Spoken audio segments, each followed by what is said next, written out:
할렐루야. 창세기 24장 말씀 함께 나누겠습니다. 창세기 24장은 한편의 드라마 같기도 하고 연애소설 같기도 한 그런 장면이 등장하는데, 사실 이 속에는 믿음의 연속이, 여러 사람들의 믿음이 하나님 앞에 나타나는 모습을 볼 수가 있습니다. 아브라함을 통해서 하나님께서 복을 주기 원하셨습니다. 24장 1절을 보면 아브라함이 나이가 많아 늙었고 여호와께서 그에게 범사에 복을 주셨더라 했습니다. 아브라함에게 복을 주셨기 때문에 아브라함 여전히 하나님을 믿고 있었고, 하나님 믿음으로 또한 그는 복을 받았습니다. 그런 믿음으로 복받는 자들이 되기를 주의 이름으로 축원합니다.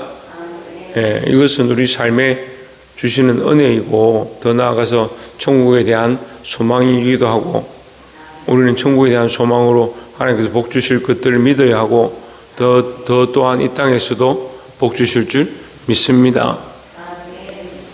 3절에 내가 너에게 하늘의 하나님 땅의 하나님이신 여호와를 가리켜 맹세하게 하노니 너는 내가 거주하는 이 지방 가나안 족속의 딸 중에서 내 아들 위하여 아내를 택하지 말고 내 고향 내 족속에게로 가서 내 아들 이삭을 위하여 아내를 택하라 했습니다.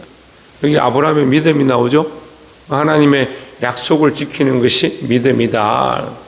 그 하나님과의 약속, 이 민족 가운데 섞여 살면서 다른 민족과 세상과 짝하는 것이 아니고, 원래 자기 고향 족속들을 찾아가서 거기서 아내를 맞이하고자 하는 이 약속을 지키는 거죠. 그리고 이게 믿음이 쉬운 일이 아닙니다.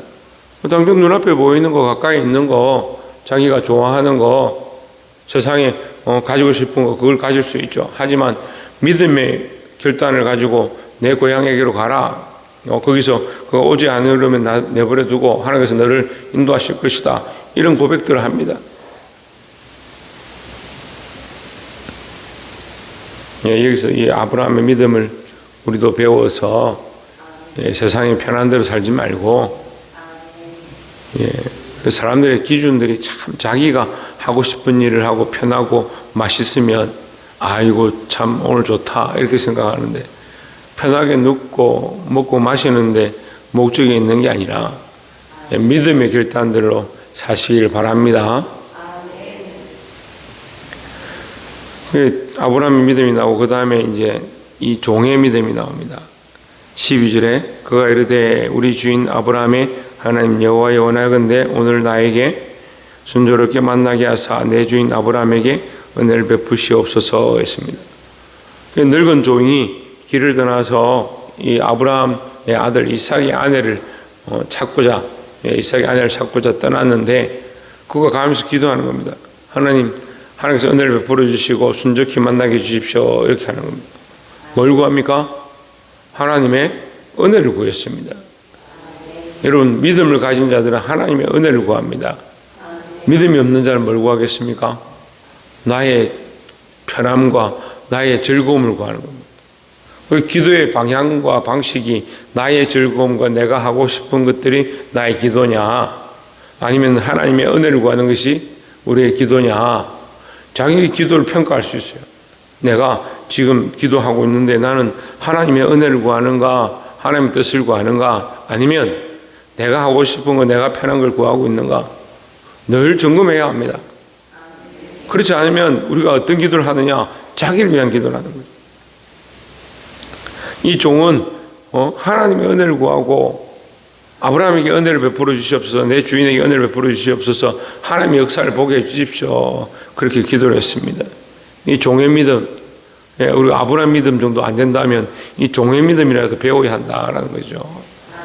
18절에 그가 이르되 내 주여 마시소서 하며 급히 그 물동이를 손에 내려 마시게 하고, 19절에 마시게 하기를 다하고 이르되 당신의 낙타를 위하여서도 물을 길어 그것들도 배불리 마시게 하리이다 했습니다. 우리나라도 예전에는 집에 한 사람씩 당번을 세워서 물을 기르러 가고 우물 가서 밤 해지기 전에, 해지면 빛이 등불이 없으니까 물을 길러 가서 가족들이 마시고 그 다음 아침에 밥을 하고 밥을 짓는데 물을 쓰고 그렇게 했습니다만, 밤이 다 돼서 물을 기르러 온 여자가 줄을 서서 물을 기르는데 그 물을 떠서 낯선 나그네에게 주는 게 쉽지 않습니다. 그런데 그것만 하는 게 아니라 수고로움을 더해서 낙타와 짐승들에게도 물을 길어줬다니. 그러니까 이게 뭘 하는 겁니까? 섬김의 모습이죠. 여러분, 교회는 섬김의 모습을 가져야 합니다. 예수 그리스도는 섬기러 오셨다라고 말씀합니다. 근데 우리는 섬기는 것들은 별로 안 좋아해요. 그래서 상석에 앉기 원한다. 상석에 앉으려고 하는 사람들 별로 없어요. 그런데 뭐합니까? 상석에 앉은 대우를 받기 원하는 거예요. 누군가 나에게 잘해주고 맛있는 걸 주고 나를 챙겨주면 참 좋다. 참 잘해주는구나. 자기는 대접을 받기 원하는데 대접하지 않는 거죠. 섬김을 가르쳐야 합니다. 섬기지 않는 사람들, 그러다 보니까 한국 교육이 무너져 간다는데 무슨 교육이 무너지냐? 섬기는 교육이 무너집니다. 아이들이 섬길 줄 몰라요. 부모를 공경하고 어른에게 잘해라. 뭘 그렇게 안 된다면 뭘 할 줄 알아야 되냐? 섬김은 할 줄 알아야 되는데, 섬길 줄 알아야 되는데, 자기를 봉사하거나 희생하거나 다른 사람들을 대접하거나 그런 일을 해야 되는데 생각하지 않습니다. 우리가 그리스도를 닮았다, 예수님의 제자다 이렇게 하면 섬길 줄 알아야 된다는 거죠. 이 섬김은 뭐냐? 믿음의 발로입니다. 믿음이 있는 자가 보이지 않는 그 길을 선택해서 가라고 명령했고, 믿음이 있는 자가 보이지 않는 여인이 올 것이다, 그에게 이렇게 하나님 은혜를 베푸실 것이다 믿었고, 믿음이 있는 자가 어렸을부터 훈련된 대로 뭘 하느냐? 섬김의 일을 행했다라는 거죠. 그러니까 이 여자가 무슨 이익을 바라고 대가를 바라고 뭔가 자기에게 잘해주고 그렇게 바라고 지금 시대처럼 뭐 등불이 있는 것도 아니고 경찰이 있는 것도 아니고 누군가 자기를 지켜주는 것도 아니고 그 수고로운 우물 기른 그 일을 서로 안 하려고 하는 그 일을 맡아서 물을 기르는데 누가 달라 하니까 순적해 줬다. 왜 줬느냐? 이게 섬김의 모습이다. 우리도 섬기는 모습을 배우기를 주의 이름으로 축원합니다. 그렇게 해서 이제 라반의 집에 들어가게 되죠. 라반의 집안에 들어가서 이 본문들은 다 이제 앞에 하나님 하셨습니다. 기도한 대로 응답하셨습니다. 내 주인이 보냈습니다. 이제 그 얘기들을 나누는 거예요.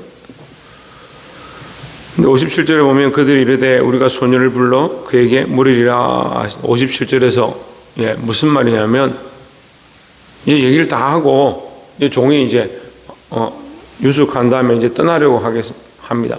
우리가 가겠습니다 하니까 라반이 좀 더 있으십시오. 아니요, 우리가 가겠습니다 하니까 그러면 리브가에게 물어보겠다. 이 소녀에게 물어보겠다. 같이 가겠느냐 안 가겠느냐 물어보겠다 이렇게 하는데 58절에 리브가를 불러 그에게 이르되 내가 이 사람과 함께 가려느냐? 그가 대답하되 가겠나이다 했습니다. 저는 깜짝 놀랐습니다. 왜 가야 합니까? 어떤 이유입니까? 그쪽에 아들은 잘생겼다 합니까? 키가 얼마나 합니까? 예물이 얼마라고 합니까? 반지는 어떤 걸 준다고 합니까? 요즘 많이 따지죠. 조건이 이렇게 맞아야 하죠. 리브가는 어떻게 합니까? 아무것도 묻지도 따지지 않습니다. 가겠나이다. 오히려 오빠가 갈 거냐 안 갈 거냐, 좀 더 있다 갈 거냐, 좀 더 있어라, 이런 식으로 얘기를 하는데 리브가는 제가 가겠습니다. 이게 뭐요? 보이지 않는 것에 대한 믿음의 결정들인 거죠. 아브라함이 갈 바를 알지 못하고 갔던 것처럼 보이지 않는 것에 대한 믿음. 지금 우리도 믿음이 있다 하면 여기 나와서 기도하는 게 믿음이 아니고, 그러니까 여기 믿음 없이 나왔다는 뜻이 아니라요. 우리가 나와 있는 어떤 행동들이 믿음이 아니라, 믿음은 뭐냐? 보이지 않는 거, 바랄 수 없는 거, 볼 수 없는 거, 보이지 않는 그것을 믿는 게 믿음이에요. 하나님 살아계시고 우리와 함께 하신다는 사실, 우리의 삶을 인도하신다는 사실, 내 뜻대로 구하지 아니하고 하나님 뜻을 구할 때 하나님께서 우리에게 들어주신다는 사실, 그 믿음을 가져야 되는 겁니다.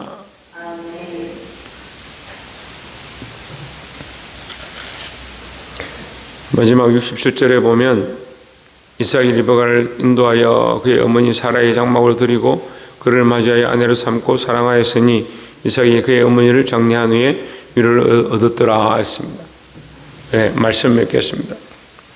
이삭도 믿음의 결정들을 하는 거죠. 왜 얼굴을 가렸습니다. 이 여인이 멀리 오는 저 배회하는 자가 누구냐 물으니까 내 주인 이삭입니다 하니까 이 여인이 오히려 얼굴을 가렸습니다. 그럼 이삭은 뭐요? 그 여자를 보지 못한 상황인 거죠. 하지만 맞이했습니다. 그것도 믿음의 결단인 겁니다. 물론 이 시대에 서로를 재보고 상황을 보고 조건을 보지 않을 수는 없지만 믿음이 필요한데 그 믿음이 없는 거죠. 아브라함도 믿음의 결단으로 그것을 선택하고 그의 종도 믿음의 결단으로 그 길을 걸어가고 리브가도 믿음에서 나온 섬김과 순종으로 그 길을 가게 되고 이삭도 믿음으로 그 여인을 맞이했습니다. 우리는 누구를 믿느냐? 나를 믿는 게 아니죠. 우리가 하나님을 믿습니다. 그러면 기도도 어떻게 됩니까? 하나님 원하시는 기도를 하고 삶도 어떻게 합니까? 내가 원하는 삶이 아니라 하나님 기뻐하시는 삶을 살아야 합니다. 근데 변화가 없어요. 말씀 아무리 들어도 똑같이 삽니다. 왜 삽니까? 자기가 주인이니까. 자기가 주인이니까 자기가 원하는 대로 걸어가는 거예요. 기분 나쁘고 자존심 상하면 속상하다. 맛이 없으면 맛이 없다. 재미가 없으면 재미가 없다. 자기 기준으로 다 인생을 만들어서 살아오니까 거기에 십자가를 세울 데가 없는 거예요. 그럼 십자가를 세울 자리가 있어야 되는데 믿음으로 나는 이 길을 힘들고 괴롭지만 주를 위해서 선택하겠다. 주를 위해 가는 이 길이 기쁨이다. 이렇게 결정해야 되는데 자기를 위한 결정을 다 해놓고 하나님 내 가는 길에 복 주십시오. 주를 위한 게 없는 거예요. 하나님을 위한 게 없는 거예요. 그러면서 자기 믿음이 있대. 도대체 그 믿음의 기준이 무슨 믿음의 기준인지 여러분 오늘 말씀을 통해서 우리가 도전을 받았습니다. 자기가 하고 싶은 것보다 내가 원하는 것보다 하나님 앞에 믿음으로 결단했던 이 믿음의 선진들을 따라서 우리도 하루의 삶을 또한 이 한 해의 삶을 또한 남은 생을 믿음으로 살아가서 선택할 수 있는 결단할 수 있는 저와 여러분 되시기를 주의 이름으로 축원합니다. 기도하겠습니다.